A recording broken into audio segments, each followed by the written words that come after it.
She never feared anything, and that was the beginning of Ayetoro's trouble. One evening, when the sun was slowly sinking behind the tall Ayoroko trees, Arike went to the Osun River with her two closest friends, Sade and Oyin. The air was cool, carrying the sweet smell of wet earth and fresh leaves. They bathed at the shallow parts, splashing water on each other and laughing loudly. Sade was shy, gentle, and careful with her steps. Oyin was playful, always smiling, always humming. But Arike moved like she owned the entire river bank. After bathing, they fetched water into their clay pots and washed their feet. The sky was turning orange and birds were flying home. Just as they were about to leave, Arike suddenly paused. She turned slowly and looked at the river with a strange expression on her face, half pride, half challenge. Her friends noticed the change and stopped walking. Arike folded her arms and said boldly, "All these stories about Osun River, I don't believe any of them. One day, I will urinate inside it. Let me see what will happen." Her voice was loud, sharp, and careless. Sade gasped so loudly her pot almost fell from her head. Oyin's hands shook and her clay pot slipped, dropping to the ground with a soft thud. "Arike!" they both screamed. "Are you mad?" Sade whispered, her voice trembling. "Why will you say that near the river?" Oyin asked, tears gathering in her eyes. "Do you want death to visit you? Do you want to bring curse upon your family?" But Arike only laughed. Not a nervous laugh, not a shy laugh, a proud, mocking laugh. She placed her hands on her waist. The Osun River did not make a sound. No wave, no breeze, no ripple.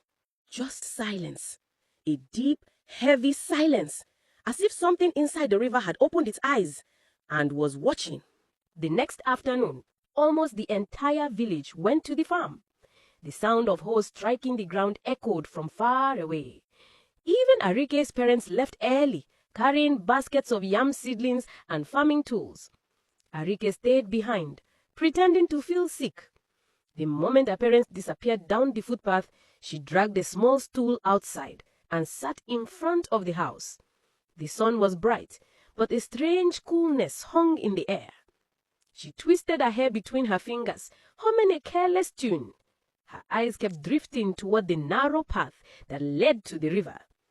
After a while, a slow smile spread across her face, a wicked, daring smile. "Today, I will do it," she whispered to herself. Her heart beat fast, not with fear, but with excitement.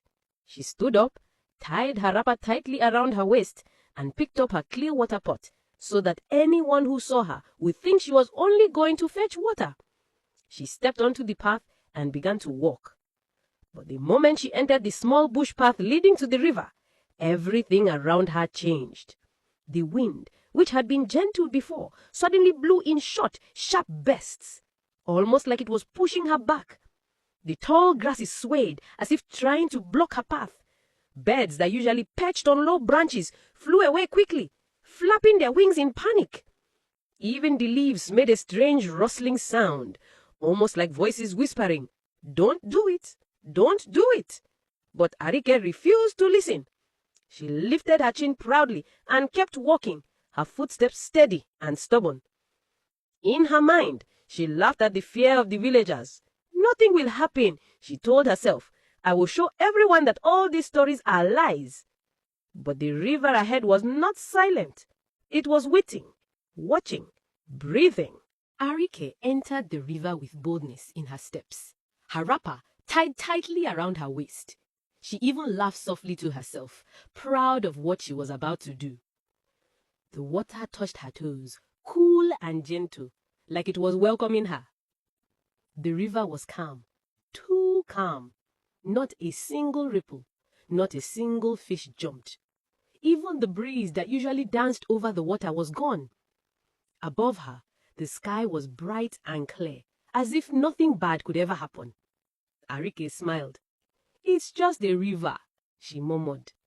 She stepped deeper and deeper. The cool water slowly rose to her knees, then to her thighs, until finally it reached her waist. Still, nothing strange happened. She looked around and smirked proudly. Not a single bird made a sound, not a leaf moved. The whole place felt like it was holding its breath. Arike raised her chin and said loudly, "Let me see what this river can do." Then, with the most disrespectful boldness, she urinated inside the water. She waited. Nothing happened. For the first few seconds. Then, a sharp, icy coldness slammed into her body like a sudden winter breeze. It was not normal cold. It was a cold that felt alive, crawling into her bones, spreading through her blood. Arike gasped. Her skin tightened suddenly, like it was shrinking around her. Goosebumps covered her whole body. Her heart started beating fast, heavy and painful. Fear finally entered her eyes. She hurried out of the water, splashing and stumbling. She dragged herself to the riverbank, panting. But the very moment her feet touched dry ground, her body started itching violently, an itching that felt like fire under her skin. She scratched her arms onto the tundra. She scratched her stomach, pulling her wrapper. She scratched her thighs, her neck, her back, everywhere. It felt like insects were biting her from inside. "Ah, what is this?" she cried.